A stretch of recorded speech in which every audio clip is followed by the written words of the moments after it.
Hi guys, today I wanted to talk to you all about what I believe to be probably the biggest cultural shift that we have ever seen if you're anywhere around my age, except for maybe September 11th. I think that this cultural shift has been observed now for about 2 to 3 years, and when it really was codified as like, yeah, this is happening, it's when Trump won the US election. And now in the aftermath of that, I think that you can very clearly see people are emboldened by that, they're galvanized by it, and people are much more willing to share their viewpoints on things that have been much more conservative, much more traditional than what I think a lot of people would, expect or maybe have you believe.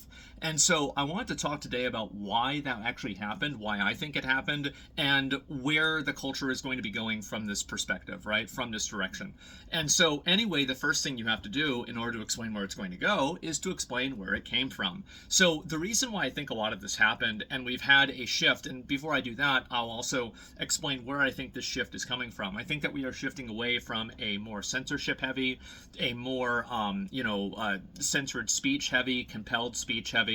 And I think that you're seeing a lot of backlash against, what were considered to be like, protected types of thinking and protected groups of people. You're seeing a tremendous amount of backlash against it. And I think this is mainly evidenced on Twitter, but you can see this on YouTube comments. You can see this in comment sections of any game or like any video. I think that in general, you're just seeing a massive backlash against what people believe to be authoritarian levels of compelled thought and compelled speech.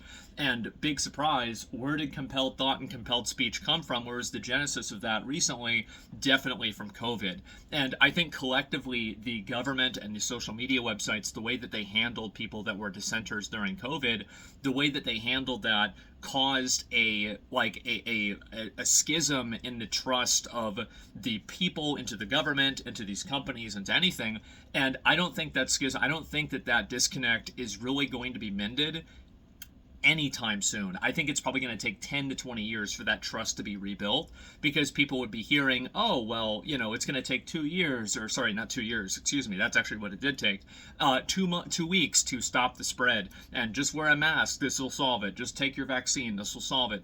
And I think that the messaging for COVID in general was very authoritarian in many cases. And I think that also there were countries besides the United States that were even more authoritarian with how they handled COVID. And because of that, guess what happened? You had a lot of people who were like, yeah, this is fucking bullshit. We don't believe this, and we want to be able to think for ourselves. And when they did that on social media, they got in trouble. Now, you can think that that's a good thing, or you can think it's a bad thing. I'm not really going to try to convince you one way or another, but I think that really the big shift for that was COVID is what really started building up that resentment. And then that resentment finally boiled over and people were able to express it when I believe Elon Musk bought Twitter. Because before Elon Musk bought Twitter, there was almost no avenue on social media that you could actually speak your mind and give like a honest opinion on things besides maybe 4chan, right, on poll. And so besides that, you couldn't really say what you think. You can't say it on Reddit. You can't say it on YouTube. YouTube is probably the most, the most liberal with that. You can pretty much say almost as much as you want.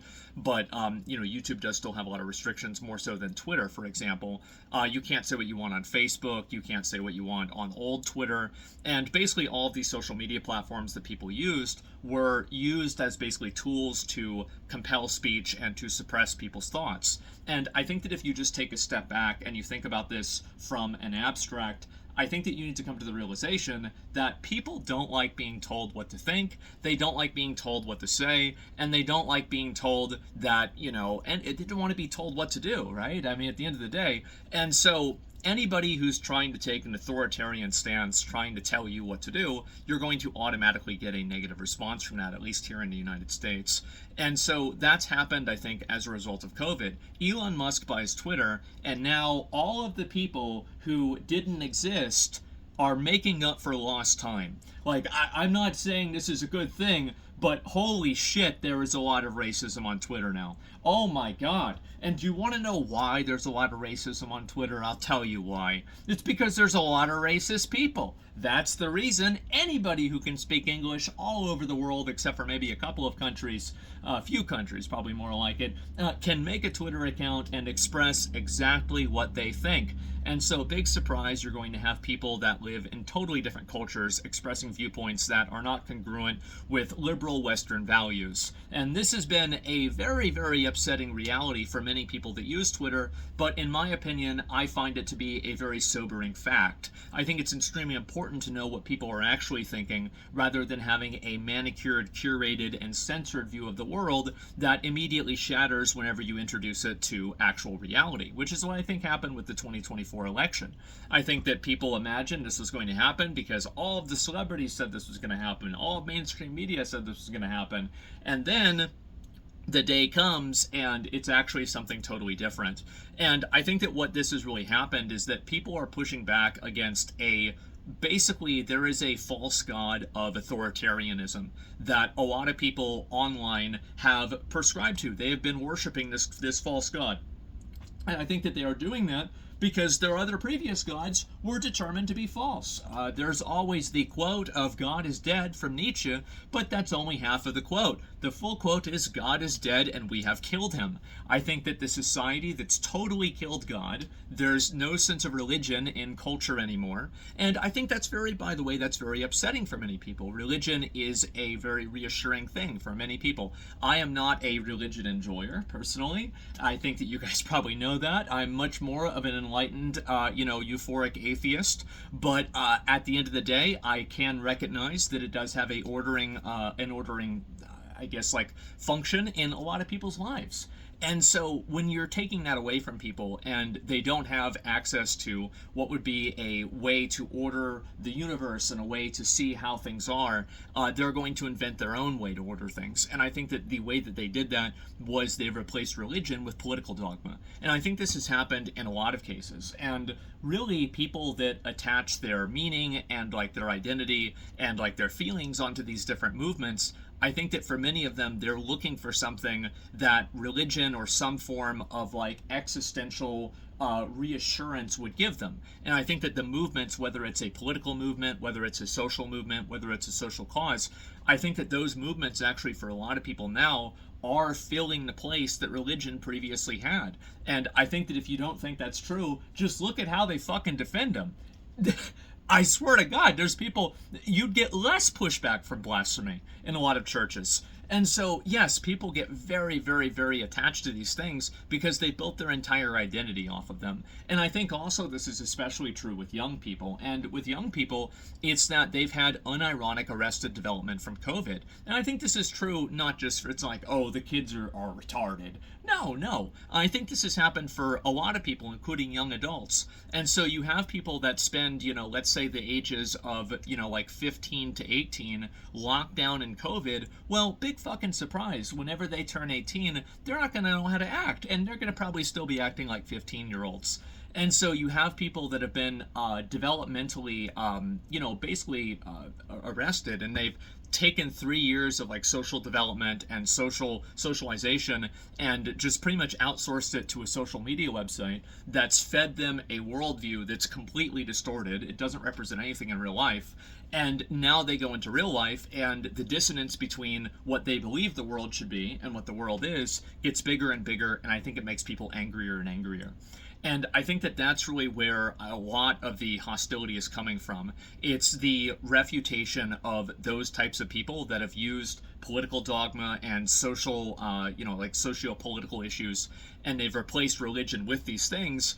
It is a pushback against those people. And the reason why I think this pushback is happening is very simple. It's because people just don't want to hear what they're saying, and they don't agree with it. It's actually just that simple.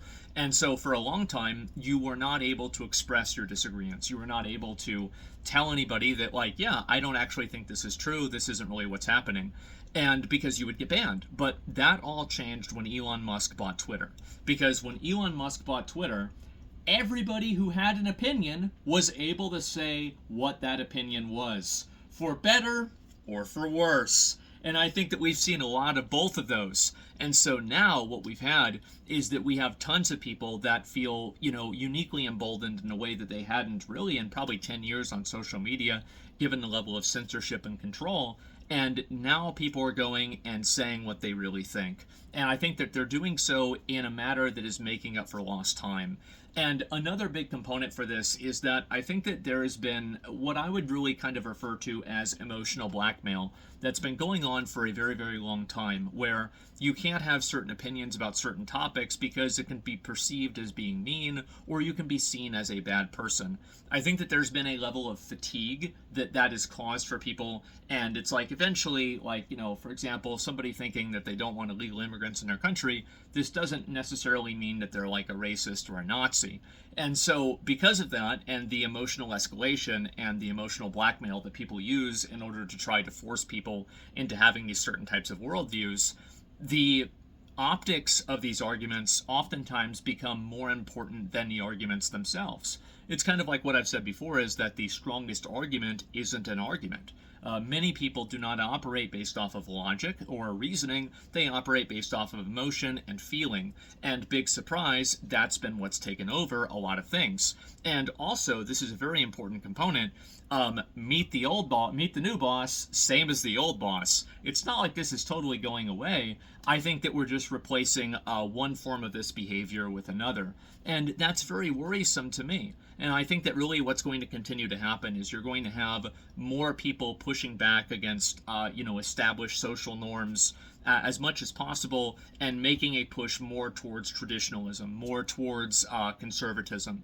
And I think that this is also happening again because of that lack of meaning and culture. You don't have the same shared culture that something like a religion provides. And because of that, you're having tons of people that don't know what to do with their life. They don't know who they are. They don't know what their identity is, because the previous things and previous lives that have given them that identity are now being taken away or have been taken away. I think probably the best example of that is with jobs. So when somebody has their job replaced by AI or replaced with automation, and they're not able to get a new one or something like that, and they are disconnected from the value of their work, I think that again, there's something that's existential that's taken away from that person, because now they no longer can take pride and take pleasure in the idea that they have done good work and they are contributing to their community, or they are doing something that's positive. And of course, obviously, why is that? Number one, it's because a lot of these jobs are, computer jobs, and so it's not really as directly evident in the same way that, like, you can do something that's more physical. That's number one. And then also number two is they're not really being paid very well. So you have people that have shitty jobs, they're not being paid very well.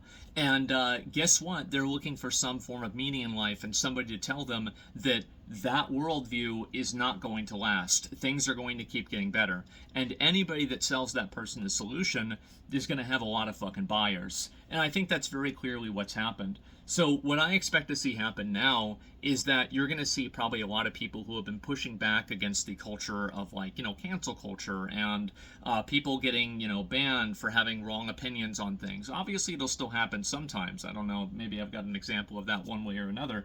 But I think that, of course, sometimes that will still happen, but it has been much less common. And you're even seeing things like, I think that another benchmark for this is that, you can look back at the Hogwarts legacy, the debacle with that and how angry everybody was with J.K. Rowling. And now that there's a new Harry Potter project, the studio that's doing it has even said, it's her freedom of speech. She can think what she wants. And so I think that is a tremendous divergence from what previously was the case, where you were not able to have certain opinions about certain topics like that. J.K. Rowling had controversial opinions about trans people. Whether you agree with them or not, you have to acknowledge that they were controversial with a lot of people. And because of that, people didn't want Harry Potter existing anymore, right? And I think that after that kind of reaches its logical conclusion, where it's no longer seen as a reasonable response, and now it's just like an overcorrection that is fueled primarily by anger and frustration, then you're really going to see people kind of lose interest with that type of movement. And I think that's exactly what's happened. I think that a lot of people are just tired of having their opinions dictated to them. They're tired of not being able to think things that they believe are just a priori knowledge. Like, this is just, it is known to be the case. Obviously, there's the difference between men and women, etc. And this big split has happened. And now there aren't the same censorship apparatuses that maintain the previous power structure. And so you're seeing tons of people now speaking out against it, and really nothing happening because of it, for better or for worse, again. And so I think you're going to continue seeing that happen. You're going to continue seeing people pushing back against like these mainstream narratives. And I think that the pushback will eventually become just as oppressive as the narrative originally was, because that's the way the pendulum always swings. Things always keep going until there's too much, and they always stop when there's too little, right? That's it. That's it. And so, people love to radicalize, people love to become extreme, and I think the internet has provided a perfect place for people to radicalize themselves. And I think it's happened because of the lack of meaning with religion. I think it's happened because of the lack of meaning with, gainful employment. I think it's happened with the lack of meaning culturally. There's no sense of shared culture in the U.S., at least not as much as whenever I was a kid, I would say. And I think you put all these things together and you have an existential crisis that an individual has, and they're looking for anybody to replace that. And where a lot of these socio-political movements come from, that's why you're seeing a lot of people get back more into religion now. I think that religion is making a pretty big comeback, and I think the reason for that is because people are looking for that antidote of modern existence. They're looking for the way that they can order the world that makes sense, because the way that people are talking about it on the internet really doesn't. And so I wanted to talk about this because I think it's a very interesting thing, and I think it's going to shift the way that all media is portrayed. Now, obviously, things like this are a very big boat. It takes a long time to turn, but you can already see that happening with people that had previously problematic opinions, etc., just kind of get ignored in a way that I don't think would have happened 3 or 4 years ago. And if you want my personal opinion on the whole thing, I think that's a good thing. I feel like the amount of, as I said before, emotional blackmail and censorship and compelled speech that was on the internet for, I'd say the last, from 2017 or 18 to 2022, somewhere around there. I think that it did radicalize a lot of people. I wouldn't really consider myself radicalized, but I would consider myself very aware. And now I am extremely skeptical of any type of censorship. I'm very skeptical of any type of, compelled thought or compelled speech. And I'm in general the kind of guy that believes that the best, reaction to, bad speech is good speech that counters it. And, in the free marketplace of ideas, the best ideas will usually win out. So I wanted to make this video and talk about it because I've never really had the opportunity to really formulate what I really believe with this kind of stuff.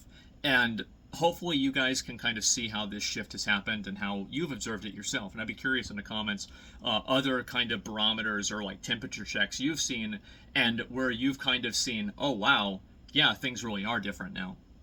And I feel like we're going to continue seeing them become more and more different than what they were. And in general, I can see that becoming a bad thing, but also, especially with people being able to think for themselves and no compelled speech, etc. And I think this is a very good thing. So overall, I do think it was all pretty much started with Elon Musk buying Twitter, because it was the first break in the giant wall of thought policing and compelled thought on the internet. As soon as Twitter opened up, then everybody came through and it exposed all of the weaknesses in that ideology, and I think it pretty much destroyed it. So we'll see how things go. Obviously, anything like this doesn't happen overnight, but I've really found it to be incredibly interesting and compelling to watch and experience over the last probably 3 or 4 years, 2 or 3 years, hard really to say, and I'm curious to see where it's going to go. And that's about it, guys. So let me know what you think in the comments, and I'll see you in the next one. Peace.